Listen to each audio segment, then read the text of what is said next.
This is a huge savings. Huge. We're talking over $400 off of this flight. So I might take that. If you clicked on this video, you're probably looking to make your flight buying experience a bit more easy. And if you're anything like me, you want to walk away with valued knowledge and a rewarding feeling of success. Well, don't worry, I got you. I'm Sabrina. I'm the co-founder of Atomic Trips.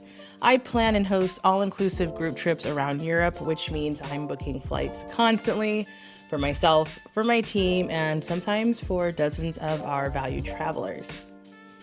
So I've learned a lot over the years about how to spot a great deal and when to hit that buy button. So to get the most out of today's video, I recommend you have a laptop open and follow along. You'll also need a Gmail account to turn on those flight notifications. So if you haven't already, pause this video, make sure to create that Google account, and I recommend making sure that you're able to log into it on your phone. That way, when those notifications do hit, you're able to be notified on your mobile device. Now, before I get into this actual walkthrough, there's 5 important rules that I want you to remember. 1, start tracking flights early. Start 6 to 8 months out if you can. That will give you the best chance to catch deals before they spike. But don't buy too early. Some of you may have that feeling of needing this part of your travel planning to be done so you can feel like everything is in order. But trust me, once you know how to look at flights, you will be able to make money-saving decisions, and sometimes that does mean waiting till the right season to buy. Number 2, try to be flexible with your dates. Even shifting your trip by just a day or two can save you hundreds.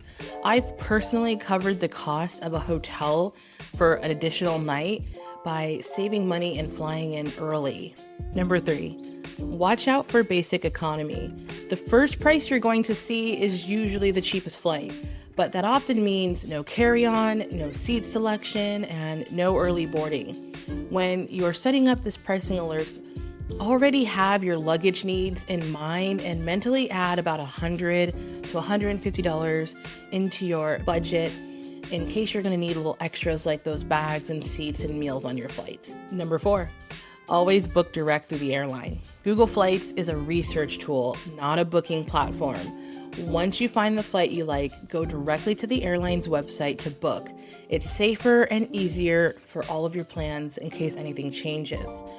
In my next video, I go deeper into why you should never book with third parties and talk more about dynamic pricing. But for now, just trust me on this. Number 5, turn on notifications and be ready to buy. When that alert hits your inbox, don't wait. Some of the best prices disappear in as little as a few hours.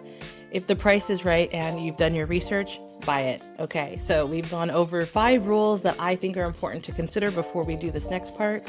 So I'm gonna pull out my laptop and show you my screen, and we're gonna dive into Google Flights. All right, guys, so we should now be at flights.google.com.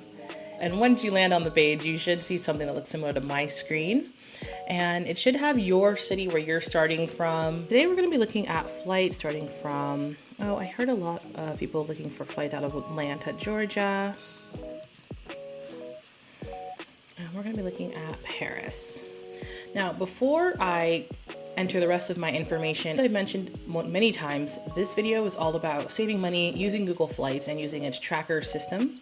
So as you can currently see, I have multiple flights already being tracked, and some of those flights have already gone down a couple $100, like our flight here from London to Los Angeles for my Christmas trip back home to see my family. I've been watching this flight and I'm just about ready to buy. I do believe that this flight is at the lowest price it's going to get to, but we'll get more into that a little bit later.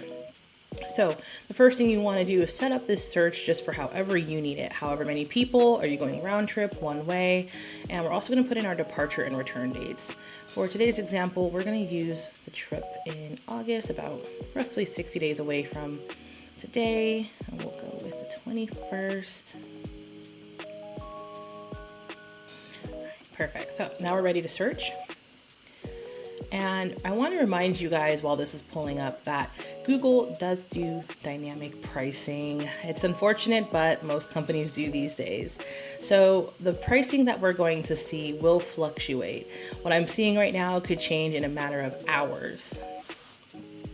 So what Google has done is it has shown me the different flights that are currently available.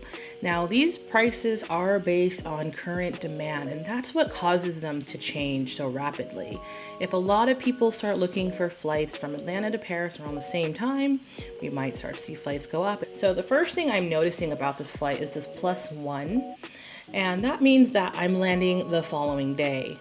So I want to make sure when I'm buying flights that I'm not only looking at the airlines, is it a non-stop, how long am I in the air, but also am I arriving when I ideally plan to arrive, and in this case the next morning. So that means that I'm getting in at 6:15 a.m. and I have to now think of my situation with accommodations.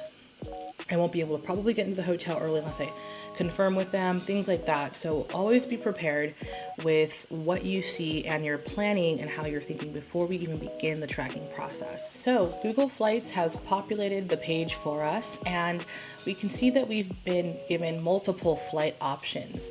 Now there's two ways to approach this. First of all, we can continue looking at different options, and as you can see, the cheapest flight is not shown at the top. In fact, they've chosen which ones they feel are the most valuable flights to put at the very top. The cheaper flights are a little bit lower, and the list can get pretty long with my options in terms of what time, when I need to be there. These things really come down to you. Now, if you're a client of mine, you're likely to be an American citizen, and I want you to also make sure that you're considering your layovers. Turkish Airlines is showing a layover in Istanbul, while this one is showing a layover in Boston. Now, the reason why that's very important is because in Istanbul, I might get off the plane and have to go through customs. I might even have to go back through security checks because this country has its own set of rules for people arriving from the States. While if I have my layover in Boston, very traditional layover. I'm probably just going to get off the plane, head to the next gate, and get on the plane again. So I always recommend when you can, if you're going to have a flight with layovers, making sure that those layovers are stateside just for your own simplicity and comfort. Okay, now let's take a look at where the prices currently sit. So as we can see, Google is warning us the prices are currently high. So we're going to take a look at the history. And what Google will show us is the last 60 days of this flight's pricing.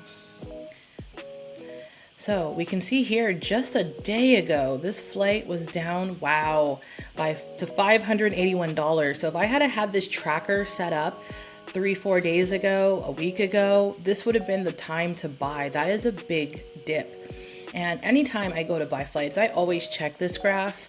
I personally love crunching analytics and data, so it does kind of irk me that Google is only giving me 60 days of information, but hey, that's better than nothing. And trust me, I've scoured the internet looking for more deep data on these flights, and this is the best that we can actually get. And it's coming directly from a really reliable source, so I will work with it. So as we can see, now is probably not the best time to buy. We want the flights to be in the yellow or the green, ideally the green, of course. And you can see that the flights here are black. So before I've even looked at the graph, I can use that as somewhat of a reference. This one here is green, which means this particular flight is lower than it's been before. But we don't want 2 layovers, so we're gonna skip. So let's talk about how we would go about tracking a flight to keep an eye on it and purchase it at a later time, because clearly this is not the right time to buy. I'm going to click on this Delta flight, and Google is going to prompt me to pick my return flight. Okay, so I see another nonstop by Delta. I'm going to go ahead. What's really great is Delta's giving me a lot of different time slots that are nonstop and also very flexible to my availability with the pricing. For sake of example, I would love to get the most out of my trip, so I'm going to try to catch this flight that's at 3 p.m. and gets me home by 7 p.m. Remember, when you're flying from Europe back home, you're actually going back in time. It's only when you're coming to Europe that your flights are moving you into the future, which is why you arrive the next day. Okay, so Google has prepared this flight for me. Now remember, this first price is not my final price. I should be adding in my mind an additional $100 to $150. And while that loads, I'm going to show you why. So here's the flight we were looking at earlier that I'm tracking currently. And as you can see, just as promised, Google showed it to me currently sitting at $796. But as you can see, that is our most basic economy with restrictions. So I need to add in at least for my personal budget about $150 to bump up to just standard economy. And I still at this current step, I'm not 100% clear as to what is included when it comes to my full-size check bag and my personal bag that I plan to bring. And I'd love to make sure I have a window seat away from the wing. So I probably should even consider predicting a few more costs. All right, guys, I wanted to show you that flight that I had shown earlier where I had already began tracking it. When I first put that flight on pause, it was at $970. And like I just shown you on the United screen, we now see that flight at about $794 to $796. But if I can fly in one day early, look at the savings. It's $554. This flight started at $970 when I first stepped in to bid on it. This is a huge savings. Huge. We're talking over $400 off of this flight. So I might take that deal, especially because I'm flying home and I have no additional hotel costs. So getting in a day early is really just a true savings for me. And I understand this example won't work for everybody. So let's get back to it. Okay, so Google has populated our flights and we can see here that we have the option to track our prices. Now I'm going to go ahead and toggle that, and what's going to happen next is Google is going to let me know that it is now subscribed me to these particular flights and offers me the ability to add more. At the moment, I don't want anything else. I want this specific flight. So I'm going to mark it as done, but you do have that option to add in additional recommended options as well. All right, and now what's really great is I can also start looking at what's included before I move forward, but I will warn you guys now, I have sometimes found that Google is not great at quoting the prices of additional luggage. So although I see Delta Maine at $11.95, this is about the time I like to switch to the actual website. Now I want to show you a few other ways to expand your searches and expand your trackability. So we are still looking at our Atlanta to Paris flights, and we went into a Delta flight. We looked at it more in detail, but let's take a look at tracking it by dates instead. So this is a very similar function. It's going to track the dates rather than Delta specifically. So if you're flexible with who you fly with, then this is definitely for you. By toggling this, we're now going to have the ability to know when these dates get cheaper. All right, guys, so the date grid's pretty fun. So how it works is I can see here that my dates are December 18th, to December 28th, but I also have the ability to move back a couple days and still be back on the 28th, or I can even scroll down one and come home on the 29th and line out with the 15th. Now, if I had even more flexibility, and let's say I'm really missing my family, I can even go back or forward. And I can see here that I can extend my stay and even fly home with a few dollars more in savings. And if I even wanted to, I could possibly leave on December 30th if I leave London on December 12th. This also works for the return flight option, so I can scroll down and wow, look at that.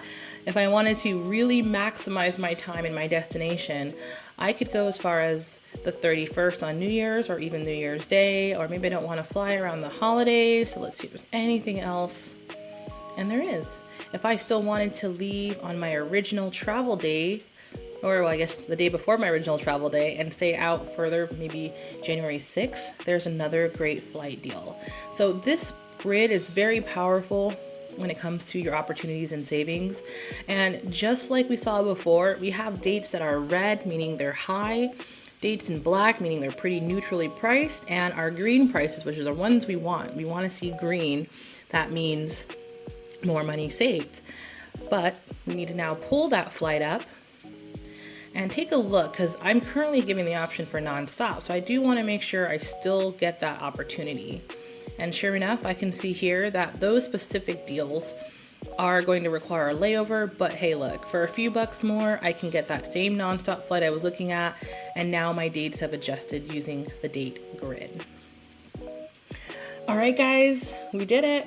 We went through Google Flights, we learned how to track, and we got to see examples where I'm already up to over $400 in savings on flights for my family trip in December. I hope that this was a resourceful tool for you and that you learned a lot. Now remember, if you're a client of mine, you're welcome to hop into Let's Talk Travel every Sunday at 11 a.m. Pacific, where I do Zoom calls and I can hop in with you in a private room and assist you with your flights or your questions, anything pertaining to your trip coming up. And we also have the Help Center in the Atomic Trips app, where you can open a ticket if you want to get more one-to-one, just direct questions. Remember, my team is always happy to be there for you, and feel free to reach out to us anytime. Thank you so much for tuning in. I hope this was a helpful video. Please take a moment to comment down below any other topics you would like me to cover. I travel constantly around the world, so I have tons of knowledge and I would love to share it. I look forward to seeing you guys on the next one. Thanks so much for staying till the end.